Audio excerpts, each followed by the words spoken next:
Blue Beetle.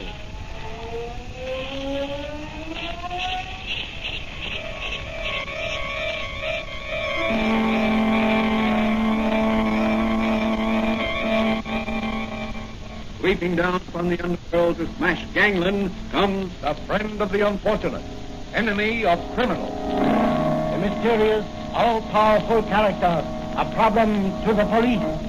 But a crusader for law. In reality, Dan Garrett, a rookie patrolman, loved by everyone but suspected by none of being the Blue Beetle. As the Blue Beetle, he hides behind a strange mask and a suit of impenetrable blue chain armor, flexible as silk but stronger than steel.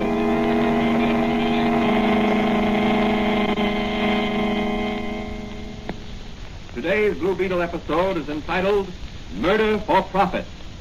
James A. Ridley of Ridley and Corcoran, wealthy investment brokers, died in City Hospital under peculiar circumstances. Was his death on the operating table murder? Will his death affect the stock market? Can Dan Garrett, rookie patrolman, who is also the Blue Beetle, solve this case and run the murderers to earth? As our story opens, Dan Garrett is visiting his friend and advisor, Dr. Franz, in his little apothecary shop. But, Danny, you say the authorities suspected an attempt would be made on Ridley's life? Apparently. They sent Manigan and me rushing over to City Hospital to guard Ridley as soon as they heard he was to be operated on. But what made them suspicious? I don't know. Unless it was because they knew his death would affect the stock market, give groups in the know a chance to clean up and make a lot of money. How? Well, Ridley was an international figure in investment circles. He controlled several large corporations. Yes, I know that.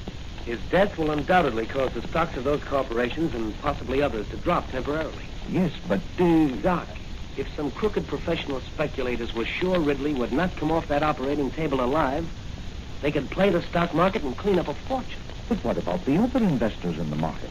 Wouldn't they stand to lose all they had? Precisely. But the murderers of Ridley wouldn't care about that. And why are you so certain it was murder? Look, Doc, here's what happened. When Manigan and I arrived at the hospital this morning. Hey, Danny, it looks like something's up. Yeah. Wait, I'll ask this guy coming along the hallway and find Dr. Bartlett. Say, you wait till we find Dr. Bartlett. Dr. Bartlett can see no one.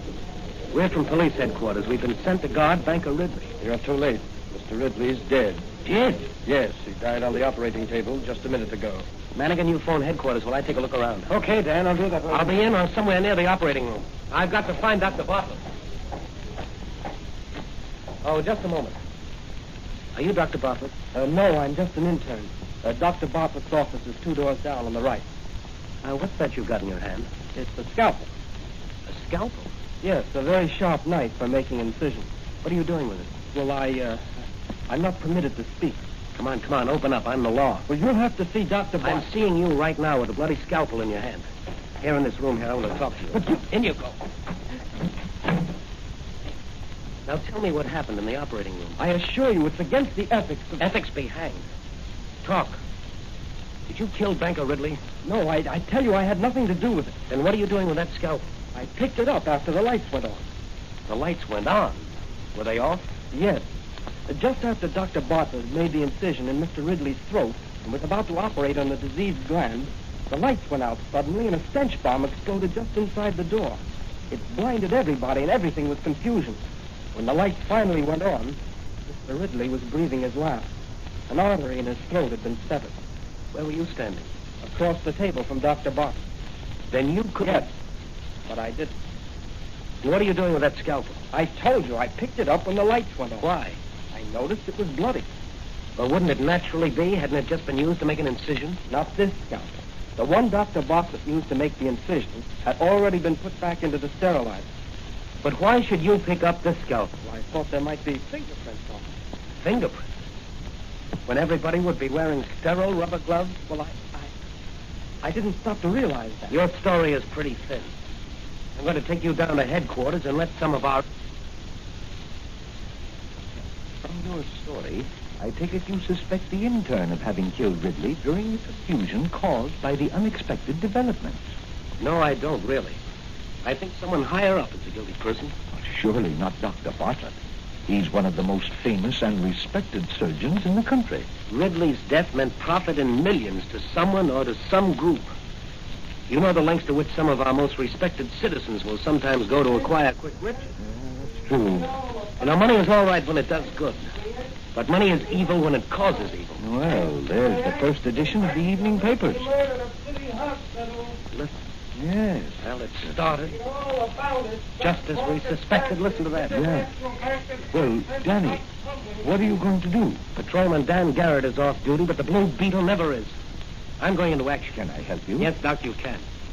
What about that secret solution you made that dissolves steel? You mean my Formula X4? Yes, that's it. I have some over here in this cabinet. Ah, here you are. Now here. Here's a little fire level. But be very careful. It's powerful stuff. Thanks, Doc. What about your portable wireless telephone? I've got that in my magic ray and my flashlight. Good, good. You know, Doc, if I can solve this case quickly, maybe I can save a lot of little investors from losing their life savings. Ah, that's true, Danny, that's true. Well, Doc, the Blue Beetle has some nipping to do tonight. So long, Doc. I'll see you when I've cleaned up this stock market racket.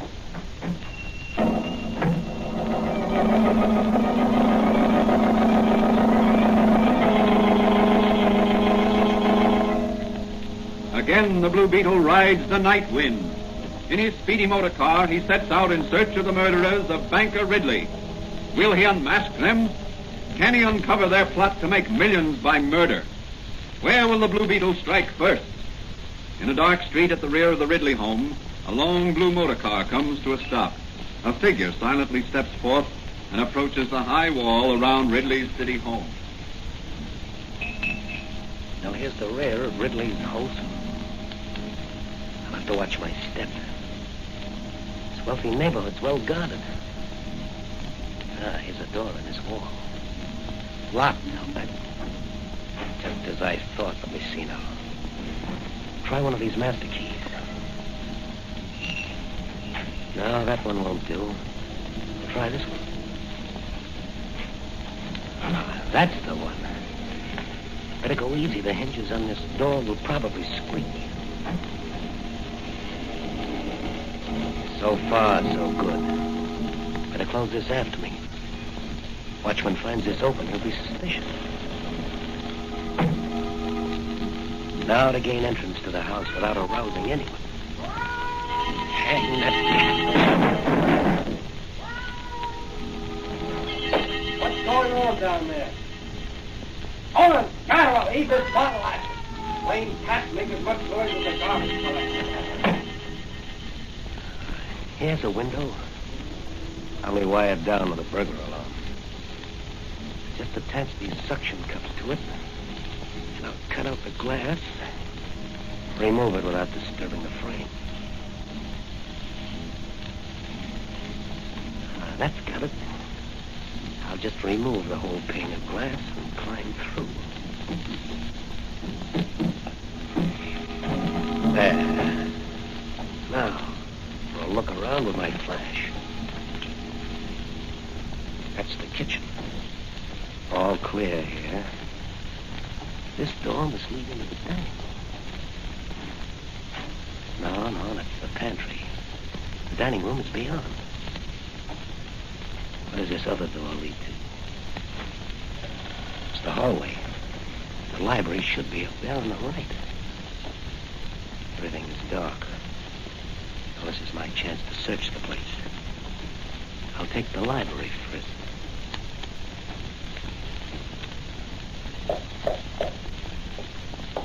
The wall is hollow. Just the place for a wall safe. Back at the picture. See if I can move this panel. And there may be a button. Someone's coming. I'll hide behind these curtains until they go. Who's in there? Come on or I'll shoot. Let's have a little light on the subject. Huh? Yeah. I just sworn I heard someone coming there. I was right. The picture over Father's wall safe. It's Blue Beetle. Drop that gun, Ridley. Not me,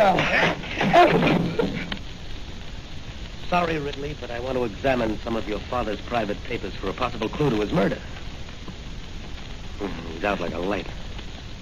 Well, I'll just tie you up, gag you, and then put you... Let me see. It's over there back of that couch. There.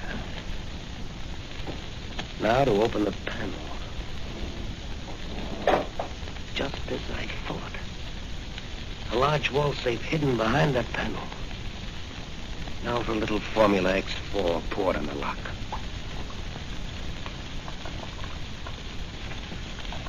She's working all right. Eating right through that steel. There, that does it. Jewels, stocks, and bonds. What's this? A letter. To whom it may concern. This is to inform the authorities that should my death occur due to other than natural causes, it would be advisable to investigate the affairs of my partner, Charles Cochran, and my adopted son, Samuel. Well, Mr. Ridley, the Blue Beetle will certainly investigate. I'd better take these papers and jewels along with me. They'll be safer with me than here with your adopted son, Samuel.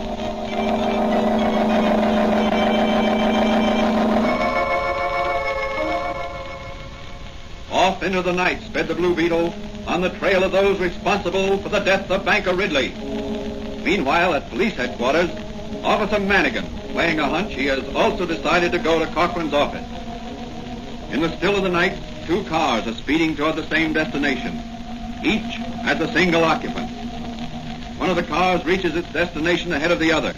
A mysterious figure alights and disappears behind the building on the corner. Quickly, he mounts the fire escape. A minute later, a circle of light is playing on the door of a safe. In the middle of that circle of light is a large Blue Beetle. The doctor's Formula X4 worked once before tonight. It ought to work here. Sure is powerful stuff. Now let's see what this safe contains. Stocks, bonds, and certificates. Here's a list of something. To be sold short for Samuel Ridley, Charles Cochran, and Mr. John Smythe. If and when. I wonder who this Mr. Smythe is. You'll never know, Mr. Blue Beetle. Officer Manigan. Isn't it late for you to be out alone? No, none of that. I've got you covered, and I'll shoot you if you make a move. You're going to the station house with me. Maybe you can explain to the DA what you're doing in this office at that safe there. I was looking for the lost cord. Cut out the wisecracks and slip these bracelets on. I'm sorry, Manigan. We both seem to be cornered. That door in back of you is blocked. What? What? Never take your eyes off your man until you've got him securely handcuffed, Manigan.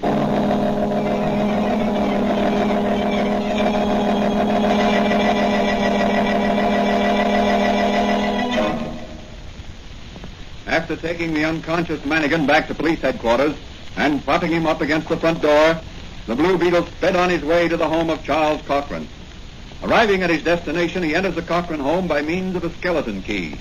And hearing voices, he slips into an adjoining room and listens. Oh, here's your check, Dr. Bartlett, for $7,500. Your fee for operating on old man Ritzy.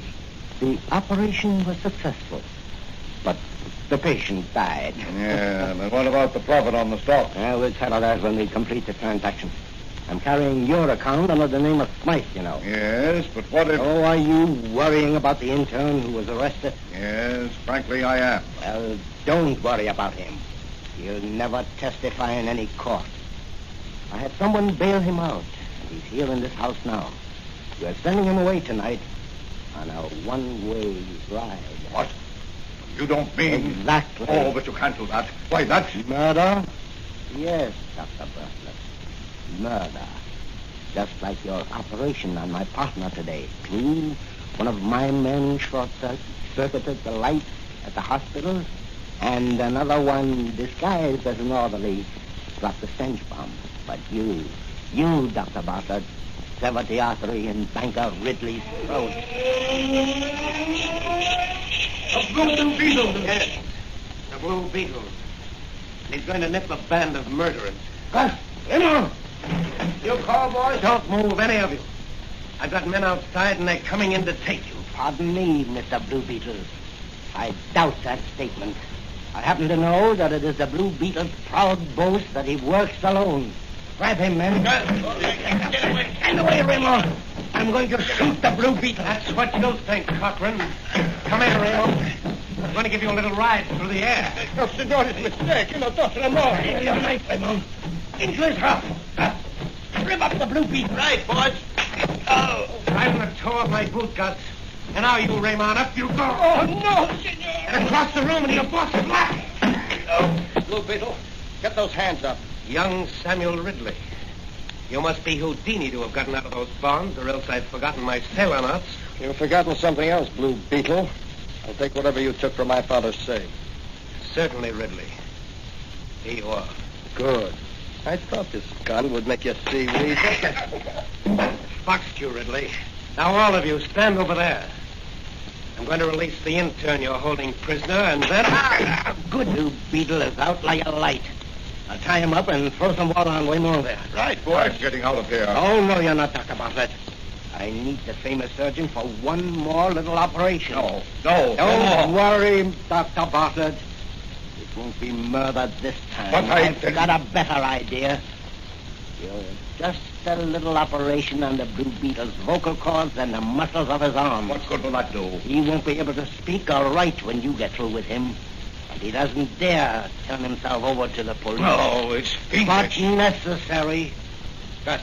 Yeah, boss. Take the Blue Beetle into the other room and put him with the intern. Then come back here. Okay, boss. Gee, he's heavy. Maybe he's dead, boss. He'll wish he were before I get through with him. The Blue Beetle's nipping days are over.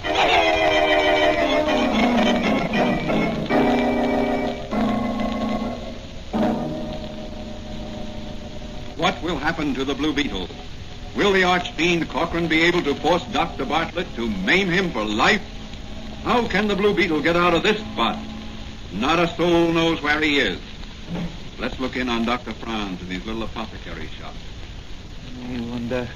I wonder how Danny's making out. I think I'll close up shop and work a while in my laboratory. There. The shades are down. Now I'll just bolt this door. That's it. And now put out the light. There we are. Now perhaps I can locate Danny with my new radio locator.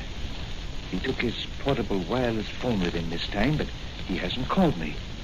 Maybe he's in trouble.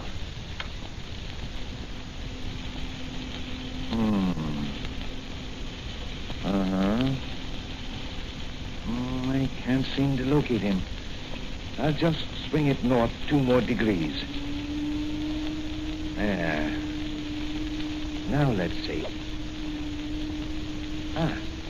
That's got him. Contact meter registers pretty weak, though. His vitality must be low. Now perhaps if I connected up my radio energizer to this locator, I could shoot some vitality to him through the ether. I'll just connect these 2 wires here, so, and then turn on the energizer and let him have it.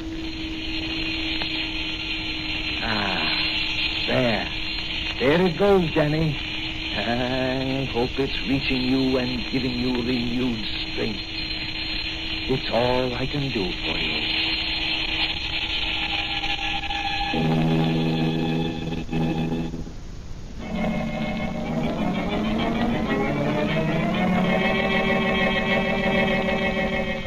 Are the energizing rays sent out by Dr. Franz reaching the Blue Beetle? Has he again managed to outwit a clever and ruthless gang of murderous racketeers? How can he escape their clutches? Let's look in on the little room in the Cochran home where the Blue Beetle was imprisoned with the intern from the city hospital. Where am I? What's that noise? It's a midget antenna on my helmet. Dr. Franz must be trying out his new radio locator. What's happening? I feel as if I were being pumped full of energy. I can burst these burns easily. Well, who's that over there on that cot? The hospital intern, of course. You. Can you hear me? Shake your head if you can. Oh, you can. Wait until I take that gag out of your mouth. There, that's better. Now I'll cut your bonds with my magic ray.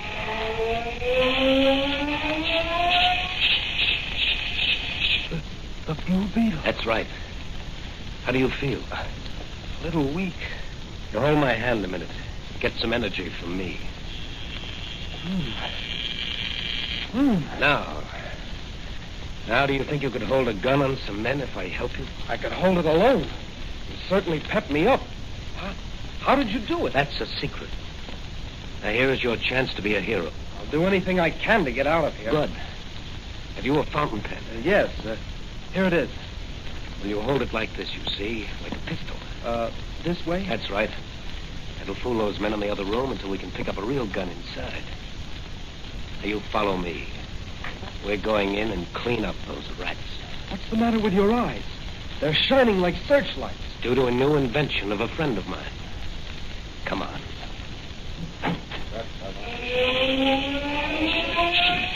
The Blue Beetle! Gee, boss, look at his eyes. This man, he is devil. Not to me, he isn't. Don't you... It's no use, Cochran. You can't injure the Blue Beetle. Throw down that gun. Drop it or I'll blast you all with my magic ray. You better drop the gun, boss. All right, Blue Beetle. You win up to this point. But how are you going to turn us over to the police? Why, you don't dare... Yeah, you intern. Here's your chance to get even with the doctor and this gang who are holding you prisoner. Pick up that gun and keep these men covered until I tie them up. Okay. Here comes the law. I called the police on my wireless telephone. You'll all be in safe hands soon, safe for the citizens of this great city. No more will your secret machinations bring distress to honest investors. Gentlemen, the Blue Beetle's job is done. You'll soon be paying the penalty of your dishonest schemes. I'll leave you to the tender mercies of the district attorney.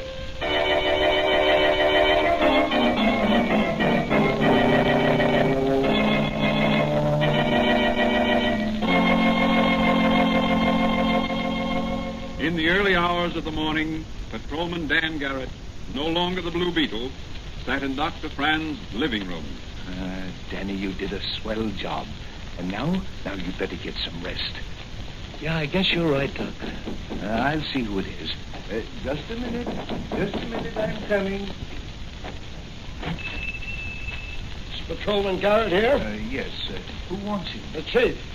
Everyone's called back to duty. Why? What's happened? Some crooks have started a reign of terror, and they've threatened to blow up the city.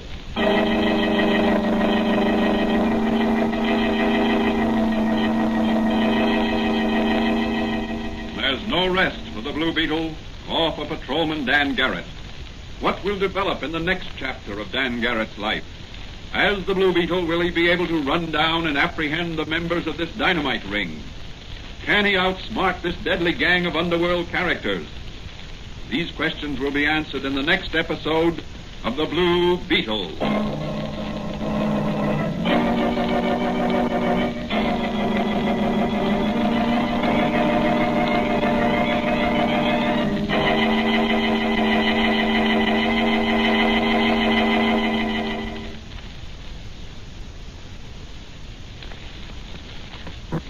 And now, here's the Blue Beetle himself to say a few words.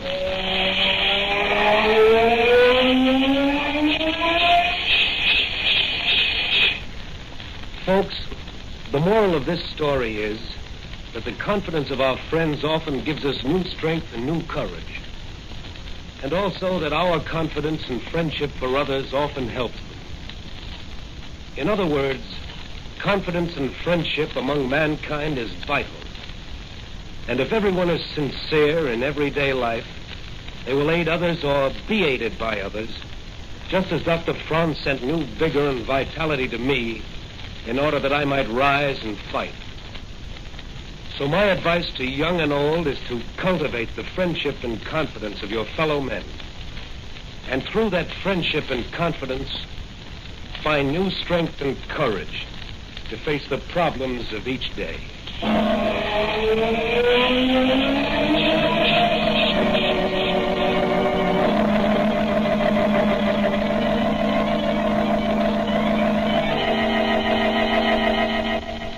The Blue Beetle is a copyrighted Fox feature appearing in Mystery Men Comics magazine on sale at your newsstand.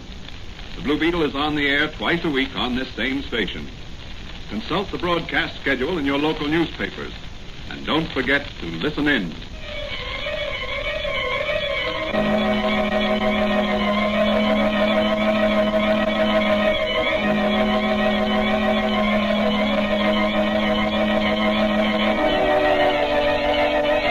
Apparently, they sent Manigan and me rushing over to City Hospital to guard Ridley as soon as they heard he was to be operated on. But what made them suspicious? I don't know. Unless it was because they knew his death would affect the stock market, give groups in the know a chance to clean up and make a lot of money. How? Well, Ridley was an international figure in investment circles. He controlled several large corporations. Yes, I know that.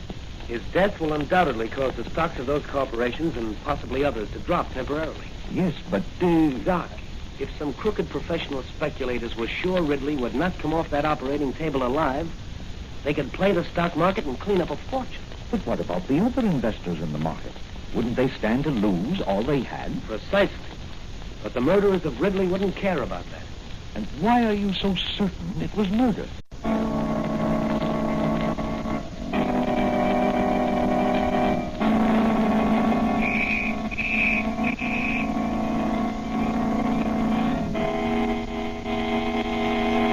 The Blue Beetle.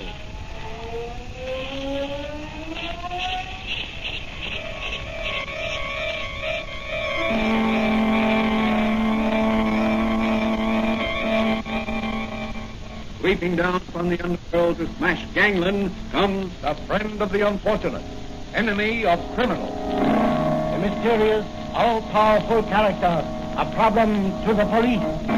But a crusader for law. In reality, Dan Garrett, a rookie patrolman, loved by everyone but suspected by none of being the Blue Beetle. As the Blue... What are you doing with it? Well, I'm not permitted to speak. Come on, open up. I'm the law. Well, you'll have to see Dr. I'm seeing you right now with a bloody scalpel in your hand. Here in this room here, I want to talk to you. But in you go. Now tell me what happened in the operating room. I assure you, it's against the ethics of... Ethics be hanged. Talk. Did you kill Banker Ridley? No, I tell you, I had nothing to do with it. Then what are you doing with that scalpel? I picked it up after the lights went on. The lights went on.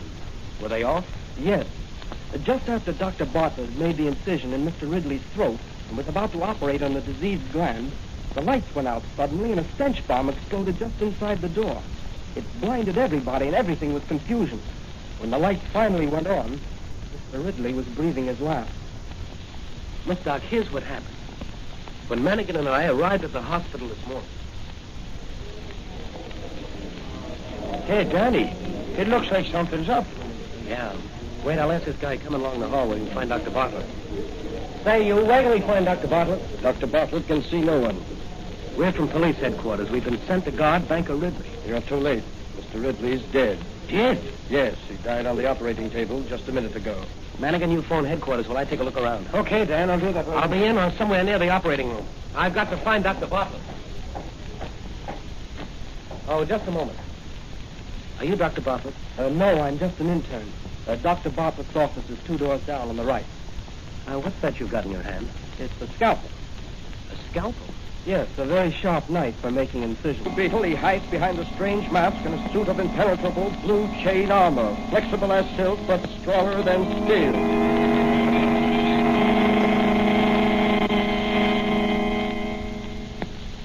Today's Blue Beetle episode is entitled Murder for Profit. James A. Ridley of Ridley and Corcoran, wealthy investment brokers, died in City Hospital under peculiar circumstances. Was his death on the operating table murder? Will his death affect the stock market? Can Dan Garrett, rookie patrolman, who is also the Blue Beetle, solve this case and run the murderers to earth? As our story opens, Dan Garrett is visiting his friend and advisor, Dr. Franz, in his little apothecary shop. But, Danny, you say the authorities suspected an attempt would be made on Ridley's life?